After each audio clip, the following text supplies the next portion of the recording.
요즘 들어 깜빡깜빡 잊어버리는 게 많아.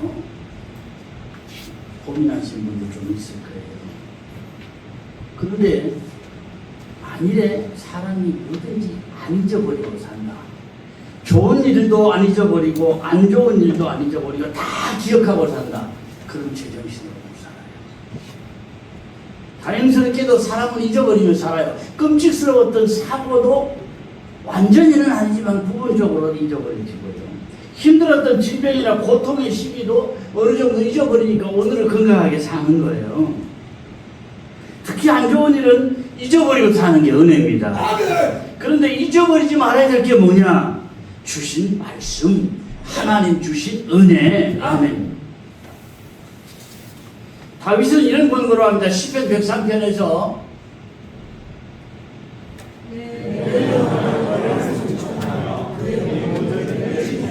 아멘. 아버지께 받은 은혜는 잊지 않고 사셨으면 좋겠습니다. 오늘 말씀에도 생각하고 살아야 한다. 잊지 말고 살아야 한다. 그걸 강조하고 있어요. 12절에 보면은요.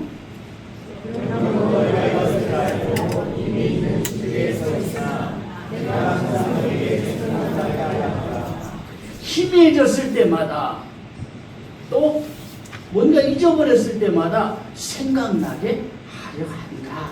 13절을 보면은요.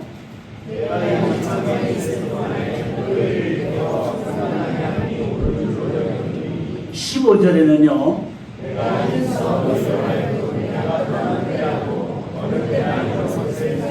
생각나게 하려 하노라. 생각나게 하며 옳은 줄로 여기노니 생각나게 하려 하노라. 계속해서 비슷비슷한 말을 반복을 하고 있어요. 비슷한 것을 반복하는 것은 강조라 그랬죠. 베드로가 이제 내가 살 날이 얼마 안 남았다 이걸 알고요. 남아있는 성도들에게 가장 강조하고 싶은 게 뭐냐? 주님 주신 말씀을 생각하고 살고 주님 주시는 은혜를 잊어버리지 않고 사는 거. 아멘. 말씀을 가까이 하고 말씀에 붙잡혀 산다는 게 복입니다. 인생길 잘 가다가도요, 다른 것에 마음이 기웃거려지고 휘청거려지다 보면 넘어질 일이 생겨요. 요한복음 15장에는 이렇게 말씀을 합니다.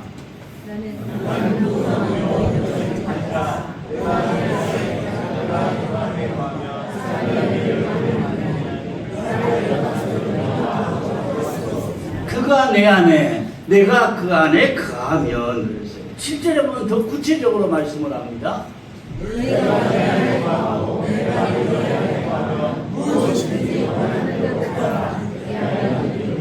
여기도 비슷한 말씀을 반복하고 있어요. 강조입니다. 주님을 가까이, 말씀을 가까이. 아멘. 그렇게 사셨으면 좋겠습니다. 오래전이지만 경주에서 5.8의 지진이 났을 때 생각보다 많은 피해를 입었어요. 일본 같은 나라는 우리나라보다 훨씬 지진이 많은데 잘 견디는 이유가 뭐냐? 건물을 다 내진 설계를 해서 어지간한 지진은 견디도록 지은 거예요. 큰 지진이 나면 일본도 어쩔 수 없이 무너지고 피해가 생기지만 어지간한 지진은 견뎌내는 거예요. 경주에 지진이 날 때 주로 피해를 입은 이 건물들이 거의가 다 옛날 지었던 건물들. 옛날 지은 건물들은 설계, 지진, 내진 설계 이런 것들이 없었거든요. 믿음 생활도 그렇습니다. 말씀에 든든히 선 믿음은 어지간한 시험이나 풍파에도 잘 견뎌요. 기초가 튼튼하면 흔들거리기는 하지만 무너지지는 않을 것이다. 완전히 돌아서지는 않을 것이다. 풍랑의 배가 흔들릴 수는 있는 겁니다. 그러나 믿음의 배가 파손은 당하지 말아야 돼요. 새로 믿기로 작정한 사람이 열심히 교회를 잘 나오다가 친구 따라 점집회를 갔어요. 그런데 점쟁이가 자기가 교회 다닌다는 말도 안 했는데 교회 다니는구만 알더래요. 그걸. 그러면서 당신 교회 나가면 앞으로 가족이 큰일이 닥칠 거예요. 그러더래요. 이 말을 듣고 나니까 겁이 나는 거예요. 내가 괜히 나갔다 우리 가정에 큰일 생기면 안 되지. 그 길로 교회를 끊어버린 거예요. 아무리 아니라고 설득을 해도 안 통해요. 그 믿음이 무너지고 파손돼 버린 거예요. 기초가 튼튼하지 못하면요, 별거 아닌 일에도 미혹이 되고 무너져요. 안 좋은 곳에서만 시험에 드는 게 아니에요. 은혜의 자리에 와서도 시험에 들 수가 있고요. 걸어가다도 시험에 들고 잠자다가도 시험에 들기도 한다니까요. 좋은 일에 결단을 해야 되는데 안 좋은 일에 결단을 해버려요.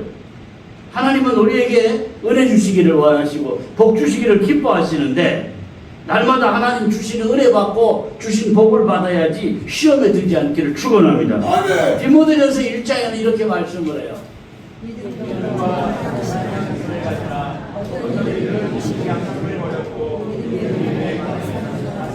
기초가 중요합니다. 늘 듣는 말씀이지만 기초가 정말 중요해요. 말씀을 가까이, 주님을 가까이. 아멘. 마태복음 7장에는요 이런 비유를 말씀합니다.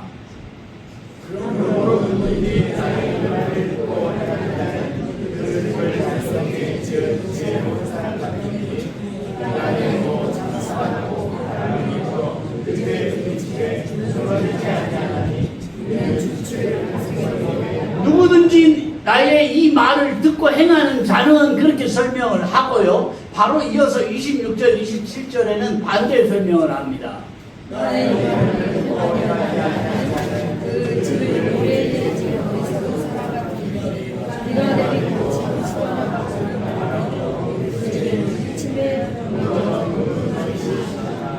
나의 이 말을 듣고 행하지 아니하는 자는 똑같이 들었어요. 차이가 뭐냐? 듣고 행하는 자는, 듣고 행하지 아니하는 자는 이 차이입니다. 똑같이 들었는데 행하지 아니하면 이렇게 달라질 것이다. 그럼 처음에는 별표가 안 납니다. 한참 동안 잘 지내다가 나중에 보니까 이렇게 달라지더라는 거예요. 결정적인 순간에 24절, 25절 조금 전에 보았던 말씀을 다시 한번 보겠습니다.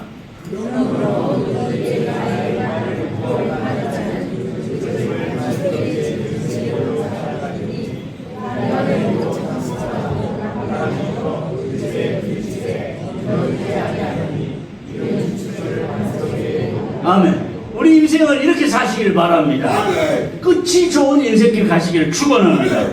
말씀을 가까이, 주님을 가까이. 늘 듣는 이야기지만 요 한 가지만 잘해도요 믿음 생활 잘하는 것이고 어지간한 시험거리가 와도 안 넘어집니다. 든든한 믿음, 변치 않는 믿음, 한결같은 믿음은 말씀을 가까이, 주님을 가까이. 아멘. 이것이 영적 원리예요. 열매는 억지로 맺혀지는 게 아니에요. 원리를 지키면 자연스럽게 열매는 맺게 되는 겁니다. 우리 살면서 믿음의 열매도 많이 맺고요, 헌신의 열매도 많이 맺고요, 축복의 열매도 많이 맺고요, 간증의 열매도 많이 맺는 가정들 되시기를 축원합니다. 나를 떠나서는 너희가 아무것도 할 수 없습니다. 너희가 내 안에, 내 말이 너희 안에 거하면 무엇이든지 원하는 대로 구하라. 그리하면 이룰 것이다. 내가 이루어 줄 것이다. 아멘. 우리 마음에 깊이 심으시기를 바랍니다. 우리 살면서 먼저 내 믿음부터 잘 챙겨야 돼요. 식구들도 돌아보고 이웃도 돌아보고 이 나라 이 민족을 위해서 뭐 세계를 위해서도 돌아봐야 되겠지만 기도해야 되겠지만 먼저 내 믿음부터. 그게 원리입니다. 내 믿음부터 잘 챙기고요. 다음은 내 식구들이나 주변 사람들 내가 세워주어야 한다니까요. 믿음으로 세워주어야 돼요. 누가복음 22장에 보면 이렇게 말씀을 합니다.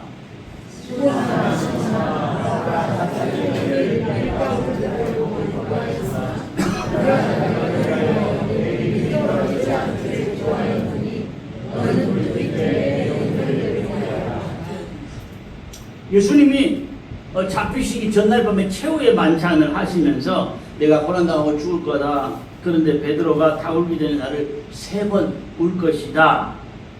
그렇게 다 울기 전에 3번 부인할 것이다.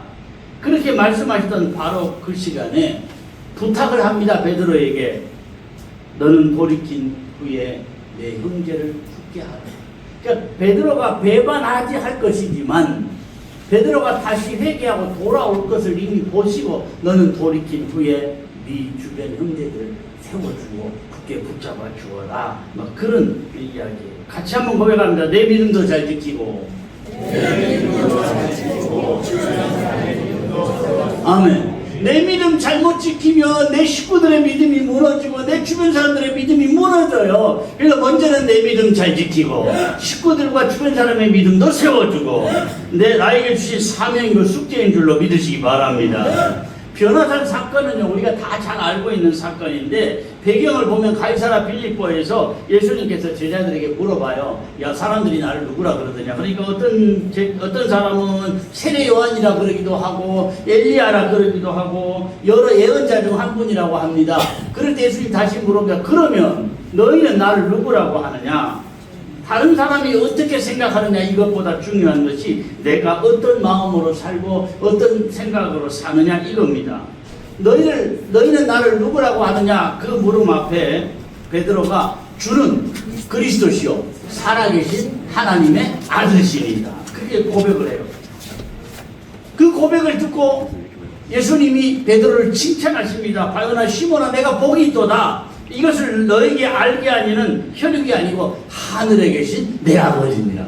하나님께서 깨달음을 주셨다는 거죠. 깨닫게 하시고 고백하게 하시고 하나님이 하신 거라는 거예요. 이런 베드로의 신앙 고백을 듣고 나서 한 일주일쯤 지나서 베드로와 야고보 요한 이 세 사람은 늘 예수님이 가까이 또 더 깊은 자리로 이렇게 데리고 다니시던 세 사람이에요. 높은 산에 올라가셨어요. 마태와 마가복음에 보면은 엿새 이후에 그렇게 돼 있고요. 누가복음에는 8일쯤 되었을 때 그렇게 되었어요.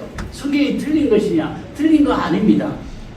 변화산에 올라가신 그 날짜가 신앙 고백한 날과 내려오신 날짜를 빼면 6일이고요. 신앙 고백한 날과 내려오신 날짜를 포함하면 8일이 됩니다. 근데 중요한 건 며칠이냐 이게 중요한 게 아니에요. 대략 한 일주일쯤 지났을 때 제자들 중에서 베드로와 야고보와 요한을 데리시고 산에 올라가셨다는 거예요. 세 사람이 다 어부 출신들입니다. 그런데 예수님의 공생애 가운데 중요한 일이 있을 때마다 이 세 사람을 꼭 데리고 다니셨어요. 예를 들어 회장단 야이로의 딸을 살리실 때도 이 세 사람을 데리고 가셨고 공생의 마지막 최후의 만찬을 마치고 겟세마네 동산에서 기도하실 때도 이 세 사람은 이 더 깊은 골짜기까지 데리고 들어가서 기도하신 거예요. 교회사를 통해서 보면 이 세 사람이 교회의 초석이 된 겁니다. 주님이 구별하셔서 더 많은 체험을 하게 하시고 더 주님 가까이 하는 은혜를 주시고 그런 이유가 뭐냐? 요긴하게 쓰시려고. 아멘. 예수님 가까이 하던 이 세 제자들이 확실한 예수님의 증인이 된 것입니다. 많은 은혜 받은 사람일수록요 더 증인된 삶을 살아야 돼요. 내가 다른 사람보다 은혜 체험 많이 했습니까? 나를 주님이 더 요긴하게 쓰시려는 겁니다. 누가복음 9장에는 이렇게 말씀을 해요.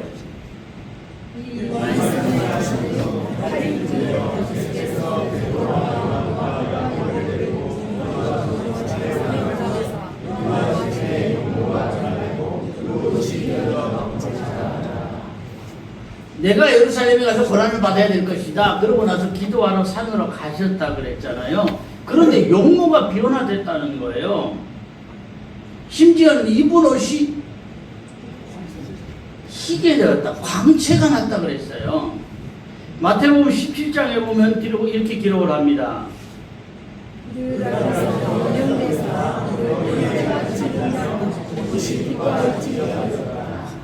이런 변화를 통해서 예수님은 그냥 사람이 아니라 하나님의 아들이라 이거 사실을 제자들에게 보여주시는 겁니다. 얼마 안 있으면 고난당하고 처형당할 그런 죽으실 몸이지만 그 영광을 다시 회복하실 것이다. 이걸 상징적으로 보여주는 거예요. 이때 모세와 엘리야가 그 자리에서 예수님과 함께 대화를 하셨다 그랬어요. 구약 성경의 대표적인 인물입니다. 모세와 엘리야는. 그때까지 잠들어있던 베드로가 깨어서 정신을 차리고 보니까 예수님이 환하게 변화가 돼서 모세하고 엘리야하고 이야기를 하고 계시거든요. 누가복음에는 베드로와 및 함께 있는 자들이 깊이 졸다 온전히 깨어나 영광스러운 모습과 두 사람을 보았다. 그렇게 기록을 하고 있어요. 그런데 구름 속에서 하나님의 음성이 들립니다. 마태복음 17장에 보면은요.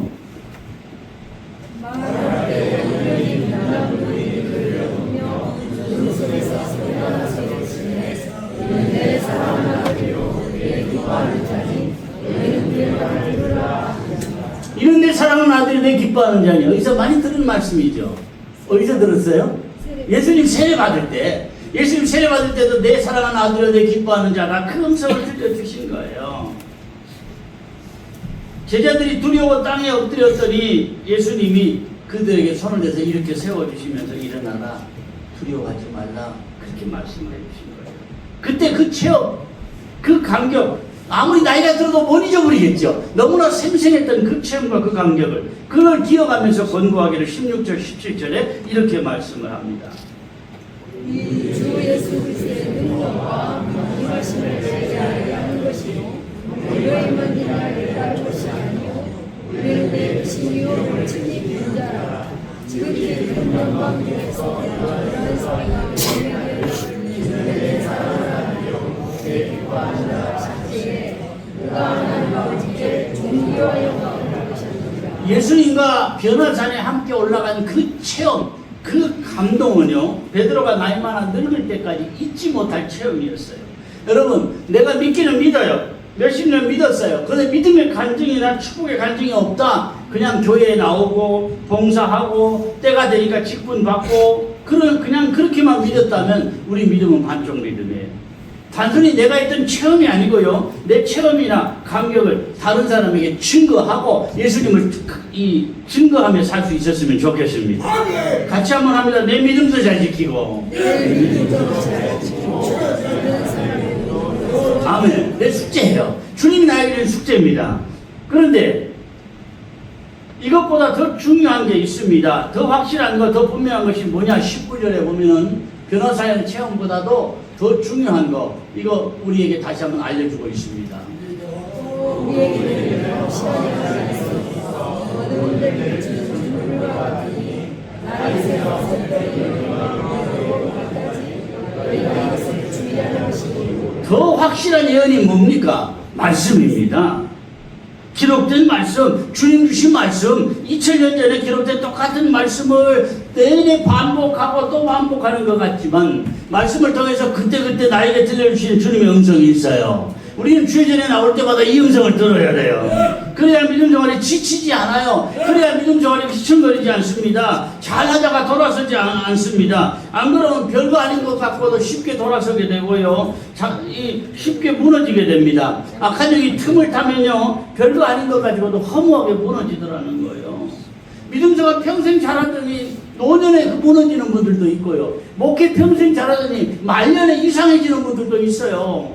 그러니까 끝까지 믿음 잘 지키고 끝까지 주신 사명 잘 감당하는 것이 가장 중요한 거예요. 악한 영이 틈을 타면 별것도 아닌데 그걸 통해서 무너져 버려요. 그럴수록 나를 향한 축복의 때가 지연되는 거예요. 자, 20절 21절을 보면 이렇게 말씀을 합니다.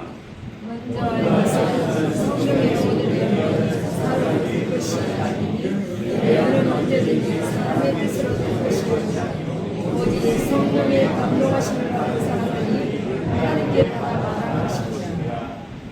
세상에는 많은 신학자가 있고 많은 목사들이 있습니다. 그런데 똑같은 성경을 보아도 보는 눈이 조금씩 달라요. 이단이 아니라도 정상적인 교회에서도 성경을 보는 눈은 조금씩 다르고 신학자들도 조금씩 달라요. 왜 그러냐? 안경이 다르기 때문에. 여러분, 검은 안경을 쓰면 온통 거무죽죽하게 보이고요, 파란 안경을 쓰면 세상이 온통 파랗게 보이잖아요. 크게 나누어서 성경관이 세 가지가 있습니다. 먼저는 자유주의 성경관입니다. 자유주의 성경관이 뭐냐? 성경 속에는 하나님의 말씀도 있다. 그러니까 성경에는 하나님의 말씀도 있고 사람의 말도 있고 이게 섞여 있다는 거예요. 마치 흰색 구슬과 검은색 구슬이 같이 있듯이 섞여 있는 그 구슬 안에서 흰색 구슬을 우리가 찾아내야 된다. 누가 찾아내느냐? 내 자신이 하나님 말씀과 사람의 말을 골라내어서 부분적으로만 믿는 겁니다. 이 자유주의 성경관이죠. 그러면 신정통주의 성경관이 있습니다. 이름만 보면 대단히 좋아 보여요. 그런데 보수주의입니다, 원래는. 그런데 보수주의에다가 자유주의를 품는 성경관입니다. 그러니까 이 사람들의 성경관은 어떻냐? 성경은 오류가 있는 사람의 말인데 저자가 다 다르잖아요. 오류가 있을 수 있어요, 사람인지라. 그런데 우리가 성경을 읽을 때 성령이 역사하면 하나님의 말씀화가 된다. 그러니까 오류가 있는 사람의 말이지만 하나님의 말씀을 온전해지는 건 성령님 때문이다. 그러니까 성경 자체보다 뭐가 중요해요? 깨닫는 게 중요하다는 거예요. 그럴듯해 보입니다. 그래서 약 30-40년 전에 많은 목회자들이 신정통주의에 빠졌어요. 한때 유행처럼 이 신정통주의 목회자들이 많이 빠지고 그런 생각들을 했었습니다. 그런가 하면 개혁주의 성경관은 뭐냐? 그야말로 모든 성경은 하나님의 감동으로 된 것이다. 아멘. 우리가 잘 아시는 디모데후서 3장에 있는 말씀 보겠습니다. 모든 성경은 하나님의 감동으로 되어서 의와 참과 교양과 의로 그에게 이르나니 이는 하나님의 사랑으로 온전하며 모든 사람들의 모든 아멘. 우리가 붙들어야 될 성경관이 바로 이것입니다. 성경은 분명히 말씀해요. 그런데 성경의 인도하심을 받지 못하는 믿음 생활도 있습니다. 왜 그러냐? 잠언 3장에 보면 이렇게 말씀을 해요.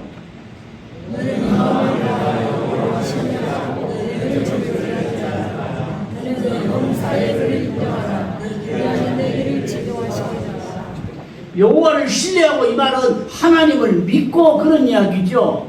너는 범사의 그를 인정하라. 교회에서만이 아니라 모든 생활 가운데 하나님을 인정하고 하나님의 손길을 인정하고 하나님의 인도하심을 인정하라. 그럴 때 내 길을 하나님이 지도하시고 인도하실 것이다. 그런 이야기예요. 그러니까 내가 믿음 있고 하나님 의지하는 믿음 있고 하나님의 인도하심을 의지할 때에 하나님의 인도하심이나 이끌어가심이 더 확실해져요. 근데 내가 안 들어요. 자꾸 내 경험이나 내 생각을 앞세워요. 그러면 내 속에 하나님의 인도하심이 점점 희미해집니다. 나중에는 하나님이 나를 간섭하시고 인도하시는 손길이 아예 안 보여요. 여러분, 믿음 생활의 가장 큰 불행은요, 하나님의 손이 안 보이는 겁니다. 믿기는 믿어요. 꼬박꼬박 예배 드려요. 봉사도 해요. 직분도 잘합니다. 그런데 문제는 하나님의 인도하심이 안 보이고 하나님의 손이 안 보이는데 캄캄한 영적 생활을 하는 거예요. 문제는 하나님의 음성이 없는 게 아니에요. 우리가 안 들으려고 하는 거고요. 하나님의 음성이 내게 들리지 않는 거예요.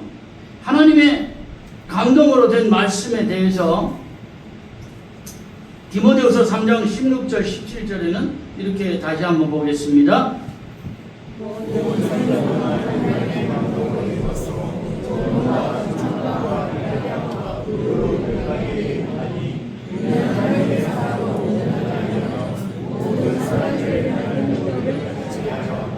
하나님의 말씀은요, 우리에게 교훈, 책망, 바르게 함, 의로 교육하게 유익하다 그랬어요. 한마디로 네 인생의 경험으로 환경을 보지 말아라. 너의 지혜로 하나님을 판단하지 말아라. 너의 계산으로 하나님 행하시는 일을 방해하지 말아라. 내 믿음은 물론이고요, 내 인생을 바로잡아 주는 것이 말씀이라는 거예요. 이는 하나님의 사람으로 온전하게 하며 선한 일을 행할 능력을 갖추게 하려 함이라. 나를 다 온전한 길로 나가게 하는 것도 말씀이고요,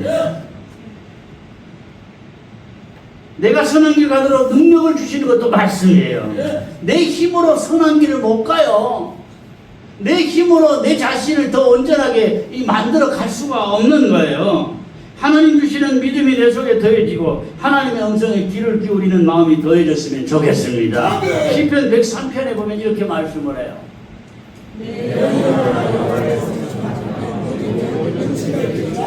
아멘. 그 모든 은택을 잊지 말지어다. 아멘. 지난날 받은 은혜를 잊지 않고 사는 것이 오늘을 사는 힘이 되는 겁니다. 왜 그러냐? 지난날 받은 은혜를 잊지 않고 감사하며 살면 주님이 그런 사람에게 더 큰 은혜 주시고, 또 은혜 받은 나는 더 감사하고 더 승리하고, 그러면 또 좋은 일이 더 일어나고 그렇게 되는 거예요. 선순환이라고 그러죠. 선순환의 역사가 나에게만이 아니라 나 때문에 우리 자녀손들에게도 이어져야 된다니까요. 그 모든 은택을 잊지 말지어다. 아멘. 내가 다 잊어버려도, 세상 살면서 뭐 다 잊어버려도 괜찮습니다. 그러나 주님 주신 은혜만큼은 평생 잊지 않고 살겠습니다.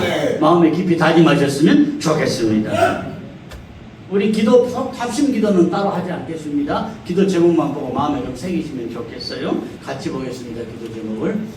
찬양은 기도 제목 다음에 공헌을 하면서 하겠습니다. 첫째,